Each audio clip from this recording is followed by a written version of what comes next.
ನಮಸ್ಕಾರ ಎಲ್ಲರಿಗೂ. ನಾನು ನಿಮ್ಮ ಪ್ರೀತಿಯ ರಾಯಚೂರು ಹುಡುಗಿ. ತಮಗೆಲ್ಲರಿಗೂ ಅಮ್ಮ ಅಡುಗೆ ಮನೆ ಯೂಟ್ಯೂಬ್ ಚಾನಲ್ಗೆ ಸ್ವಾಗತ ಸುಸ್ವಾಗತ.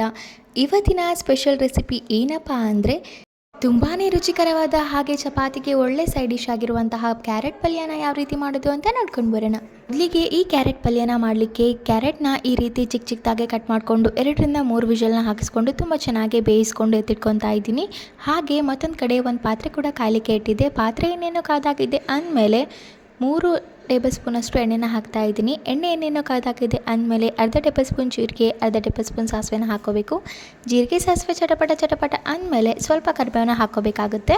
ಕರಿಬೇವಿನೇನೋ ಫ್ರೈ ಆಗಿದೆ ಅಂದಮೇಲೆ ಮುಂಚೆನೇ ಹೆಚ್ಚಿ ಇಟ್ಕೊಂಡಿರುವಂತಹ 1 ಮೀಡಿಯಮ್ ಸೈಜ್ ಈರುಳ್ಳಿನ ಇದೇ ಹಂತದಲ್ಲಿ ಹಾಕ್ಕೊಂಡು ತುಂಬ ಚೆನ್ನಾಗಿ ಫ್ರೈ ಮಾಡ್ಕೋಬೇಕು.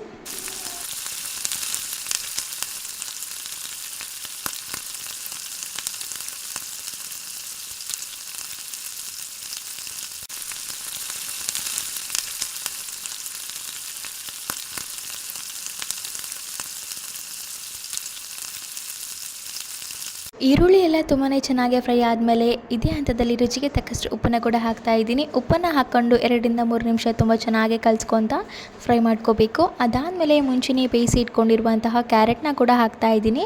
ಕ್ಯಾರೆಟಲ್ಲಿರುವಂತಹ ನೀರನ್ನೆಲ್ಲ ಬಸ್ದು ಬರೀ ಕ್ಯಾರೆಟ್ನ ಮಾತ್ರ ಹಾಕೋಬೇಕು. ಎಲ್ಲವನ್ನು ಹಾಕಿ ತುಂಬ ಚೆನ್ನಾಗಿ ಫ್ರೈ ಮಾಡ್ಕೊಂಡು ಆದಮೇಲೆ ಇದೇ ಹಂತದಲ್ಲಿ 1 ಚಿಟಿಕೆಯಷ್ಟು ಅರಿಶಿನ ಕೂಡ ಹಾಕ್ತಾ ಇದ್ದೀನಿ. ಹಾಗೆ 2 ಟೇಬಲ್ ಸ್ಪೂನಷ್ಟು ಅಚ್ಕಾರದ ಪುಡಿ ಕೂಡ ಹಾಕ್ತಾ ಇದ್ದೀನಿ. ಅಚ್ಕಾರದ ಪುಡಿನ ನೀವು ನಿಮ್ಮ ಖಾರದ ಅನ್ವಯ ಹಾಕೋಬೇಕಾಗುತ್ತೆ. ಹಾಗೆ ಇದೆಲ್ಲವನ್ನು ಹಾಕಿ ತುಂಬ ಚೆನ್ನಾಗಿ ಫ್ರೈ ಮಾಡ್ಕೊಂಡು ಆದಮೇಲೆ 2-3 ಟೇಬಲ್ ಸ್ಪೂನಷ್ಟು ಶೇಂಗಾ ಪುಡಿನ ಹಾಕೋಬೇಕು. ಶೇಂಗಾ ಪುಡಿ ಬದಲಿಗೆ ನೀವು ಕೊಬ್ಬರಿ ತುರಿ ಕೂಡ ಹಾಕೋಬೋದು. ಎಲ್ಲವನ್ನು ಹಾಕಿ ತುಂಬ ಚೆನ್ನಾಗಿ ಕಲಿಸ್ಕೊಂಡು ಆದಮೇಲೆ ಸಖತ್ ಟೇಸ್ಟಿಯಾಗಿರುವಂತಹ ಹಾಗೆ ಚಪಾತಿಗೆ ಒಳ್ಳೆ ಸೈಡ್ ಡಿಶ್ ಆಗಿರುವಂತಹ ಕ್ಯಾರೆಟ್ ಪಲ್ಯ ತಿನ್ನಲಿಕ್ಕೆ ರೆಡಿಯಾಗಿರುತ್ತೆ.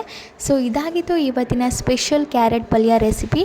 ಈ ರೆಸಿಪಿ ನಿಮಗೇನಾದರೂ ಇಷ್ಟ ಆಗಿದ್ದರೆ ಅಮ್ಮಮ್ಮ ಅಡುಗೆ ಮನೆ ಯೂಟ್ಯೂಬ್ ಚಾನಲನ್ನು ಲೈಕ್ ಮಾಡಿ, ಶೇರ್ ಮಾಡಿ, ಕಮೆಂಟ್ ಮಾಡಿ. ಹಾಗೆ ಅಮ್ಮಮ್ಮ ಅಡುಗೆ ಮನೆ ಯೂಟ್ಯೂಬ್ ಚಾನಲನ್ನು ಸಬ್ಸ್ಕ್ರೈಬ್ ಮಾಡಿ. ಧನ್ಯವಾದಗಳು.